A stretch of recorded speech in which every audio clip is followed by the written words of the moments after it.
It's about 30% new oak. Yeah. And 1 and 2.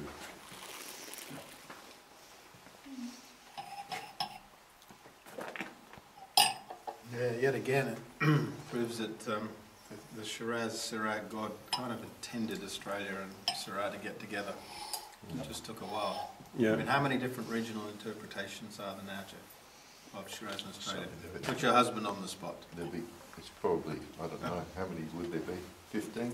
Yeah, probably that many now. Yeah. Yeah. It's, from the cool climate right through to the warm, To the Barossa, sort of McLaren heady Vale. McLaren Vale and Barossa. That's right. I mean, think of that. 15 different interpretations of one variety Yeah. in one country. I mean, that's unique, Simon, has to be. Yeah, yeah. Yep. Yes, and the more it becomes, the less it's style driven, the more you're going to get real variations. Well, I mean, there's such a huge variation Yeah. between the cool climate And there always the was, warm but it's- climate. There always was, but it's probably magnified. You get less of now. these big companies trying to And I guide think and I think people are looking for more elegant wines anyway, and you know, and big Barossa Shirazes, I guess, have a place, but I find them a bit overpowering. Yeah. You know, I can have a glass, I enjoy a glass, but I don't know if I can drink a bottle or something. Yeah. Andrew Jefford, very interestingly, in the July edition of Decanter 2009, he, in his summary article of his 15 months in Australia Oh yeah. on this subject, he reminds everybody that the reason Shiraz was planted around Adelaide was, at the time, there was no demand for table wine. So the guys making fortified wine found in Shiraz a variety that was vigorous. It's a little like Chardonnay, a bit of a grower's friend, and produced quite a lot, if you just don't prune it too hard, a fruit that gets ripe quickly, high sugar level, tastes sweet, very good base wine for fortified. Yeah. And that's why it's there. If you want to make table wine there, he's suggesting maybe there are other varieties that are better suited. Perhaps, I mean, like... So what do you say, Barossa's too hot? Essentially. Way too. Maybe it should be growing Tempranillo or something. Yes, exactly what he's saying. But also it's interesting, Maybe Mataro. it's a bit the story of Napa Valley.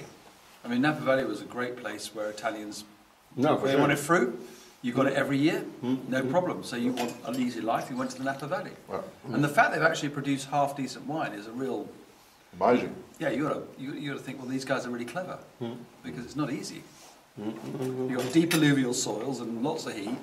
It's sort of, But a great advantage, I mean, something great about the fact that Syrah was introduced yeah, so early in Australia is that now, you know, you have more, you have genetical varieties that are in Australia that disappeared in France with the Phylloxera crisis. yeah, And unfortunately with Pinot Noir we don't have that. No, Pinot Noir was not introduced soon enough worldwide. yeah. So we could maintain that genetical diversity. You know, Pascal, let me outside tell of- you a story. To pick up on your ball, if you throw the ball to me, Les Bleus to the Wallaby, if I'm showing this wine I mentioned before that comes from this old vineyard site in Pacolban, Yep. I call it Aristea. If I'm showing this wine in London to some of Simon's French customers, Yep.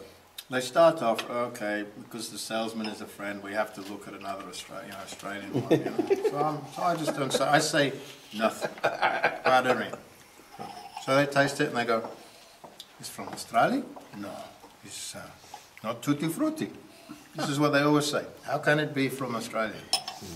So then I tell them about the history of the vines, and you can see the lights go on this sort of Parisian sommelier. He's saying, so there is a direct connection, you know, with the, the altar of Syrah in France. Sure. And these are on their own routes, Yep. and so on. Something that No phylloxera. Yeah, and all of a sudden, the next question is, why is it so cheap? Which is a question I've been asking myself. Not to mention certain people at Bibendum. Be brave. Put the price up. Well, your guys think it's too expensive? Of course, they're buyers. But they buy it, so you're going to say, it doesn't matter what the price is, it's got the automatic reaction. Jeff, I need to take some lessons from you. I haven't been very good at it either.